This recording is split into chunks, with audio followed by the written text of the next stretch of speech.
Mate, let's get on to our special interest segment with the good people of Ladbrokes. Bang. What are we talking about?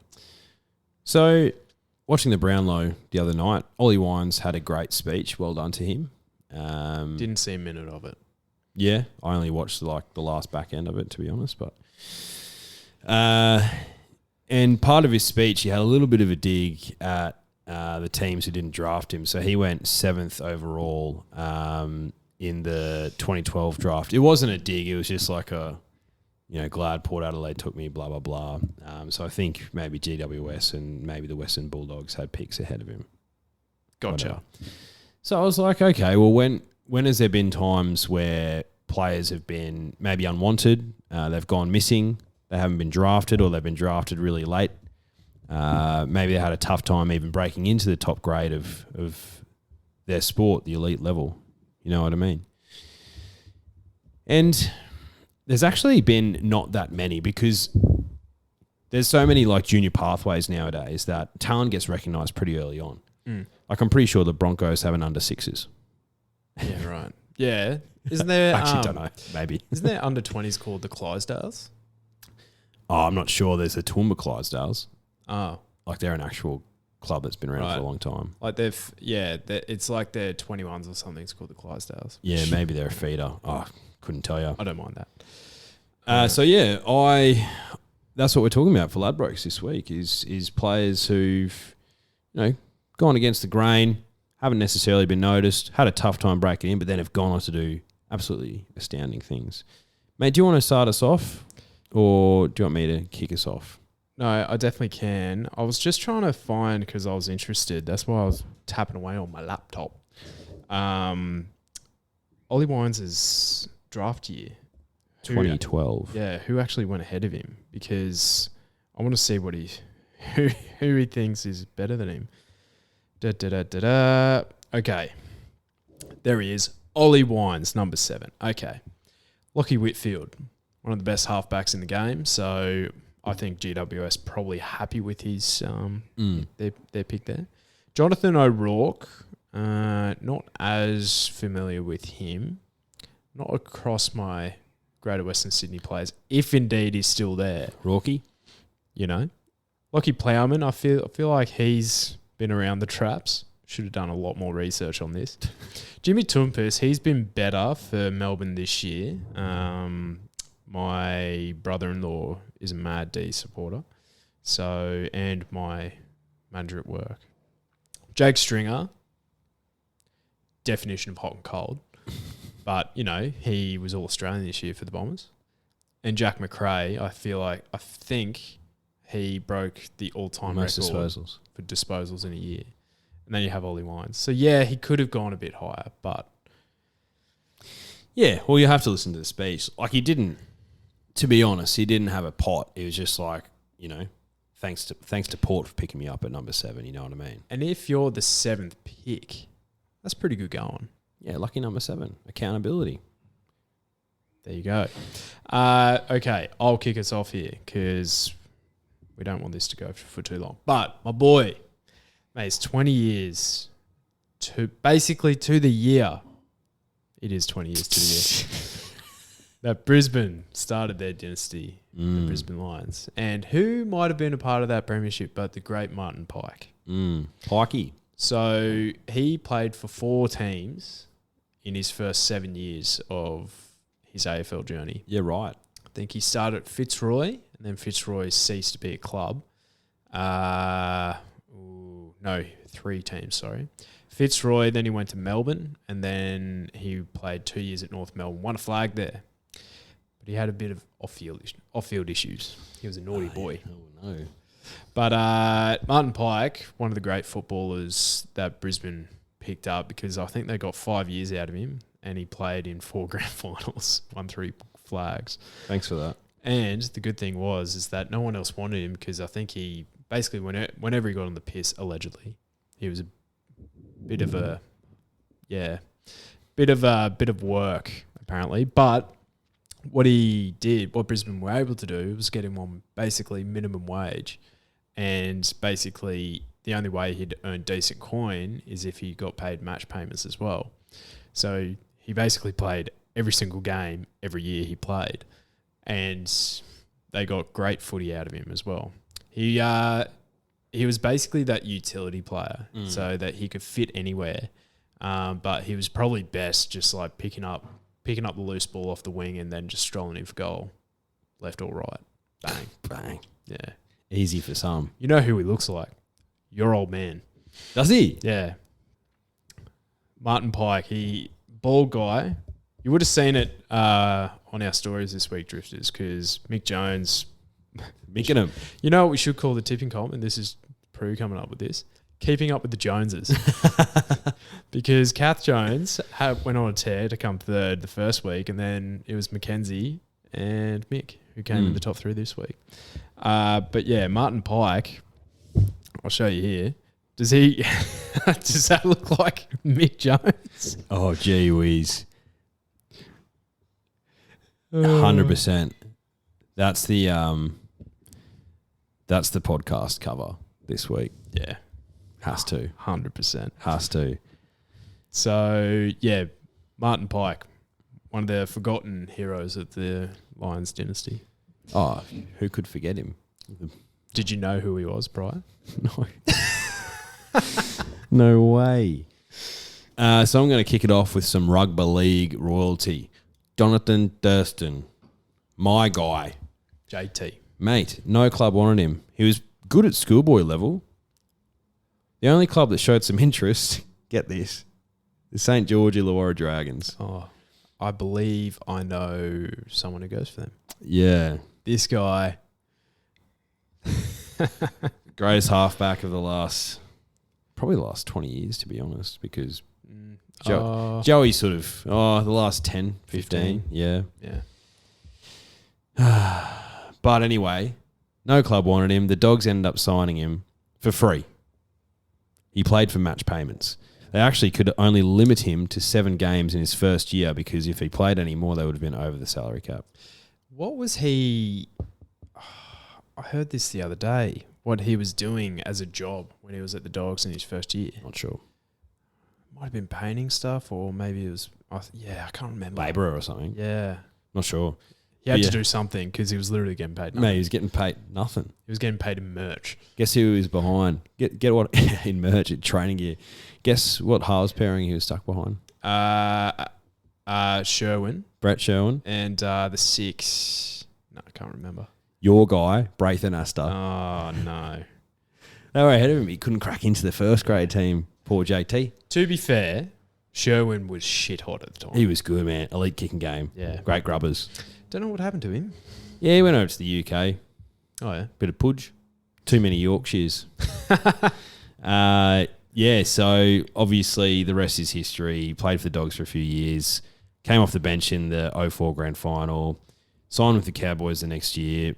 Made the 2005 grand final as a young man. Lost that, unfortunately. Went on to be one of the all-time great Queensland and Australian halfbacks. Won a premiership with his beloved North Queensland Cowboys in 2015. Got him a new stadium. Yep. 4-time Dally M winner. Golden Boot winner.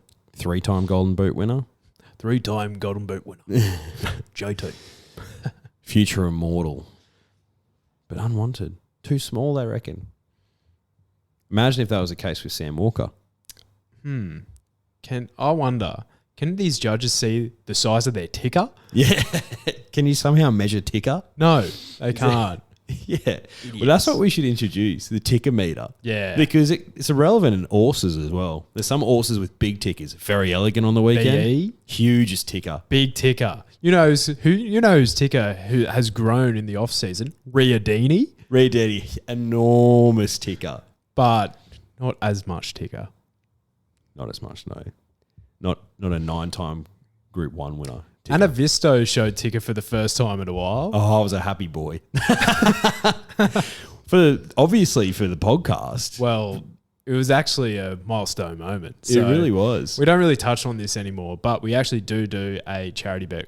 Mostly because we forget to say it. Yeah. But we do a charity bet each week. My best bet, your best bet, going to an all up. Last week it was our 49th episode, i.e. the 49th time we've done it. There or thereabouts. And it was the first time it ever got up. So it took very elegant to run an extraordinary mile race, and then Ana Vista to be super tough, both around the sort of 2:20 mark. Yeah.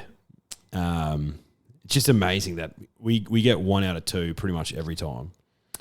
Oh, there's definitely been times when we've been nowhere near it. Yeah. But anyway, But yeah.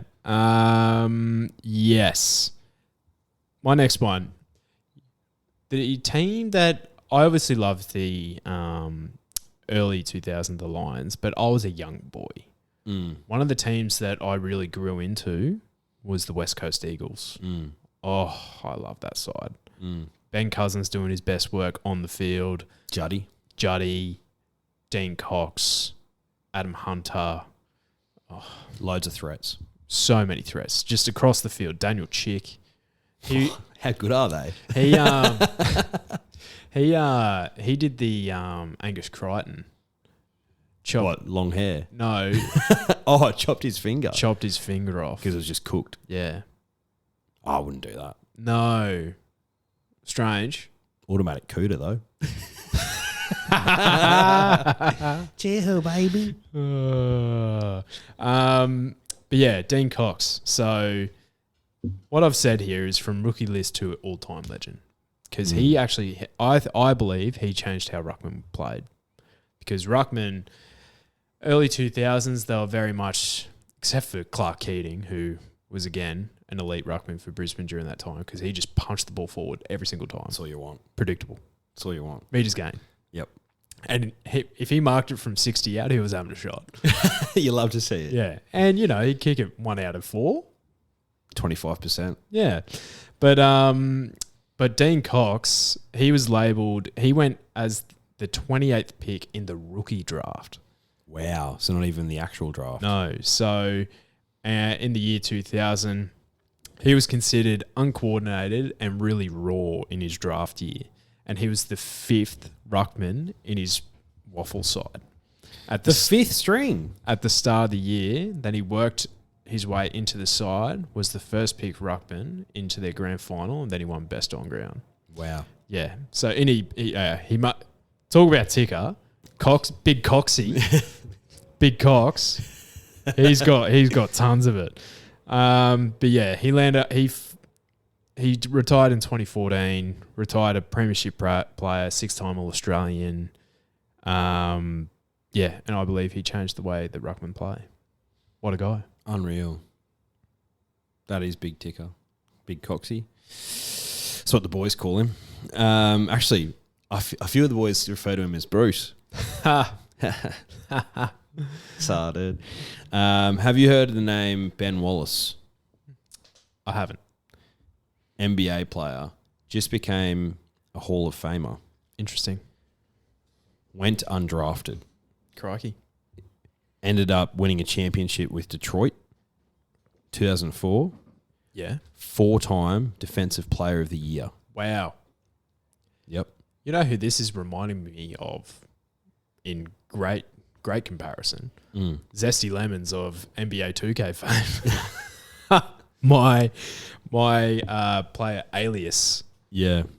Who, Zesty, whenever he plays his best basketball on the PlayStation 4, he drops 70 each game. And he gets like 12 rebounds and...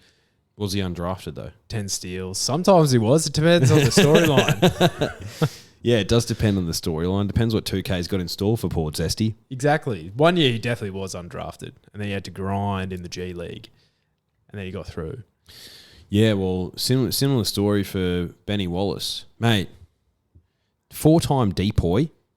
Wow. 2004 NBA champion, went undrafted. Unbelievable. Hall of Famer. There you go. Big boy too. Never heard of him. Big seed on him? Yeah, loads of power. Yeah. Yep. Big reach, wingspan. Yeah. Yep. Benny Wallace. Love to see it. All right. I feel like that's enough dribble. Got to finish it with Tom Brady. Oh. Well, why did I start then? I thought we were done. Of course, Tom Brady, 199th pick. 199th pick. And so, 198 other blokes went in front of him. And he's the GOAT. And he's literally... He's literally the GOAT. Of all sports? Oh, no, not of all sports. I know. Who is the GOAT of all sports? Don Bradman.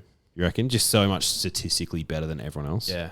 I feel like I've heard Hello Sport love the Don, right? Mm. But they were saying that they had like this section where people would call up to their show and stuff.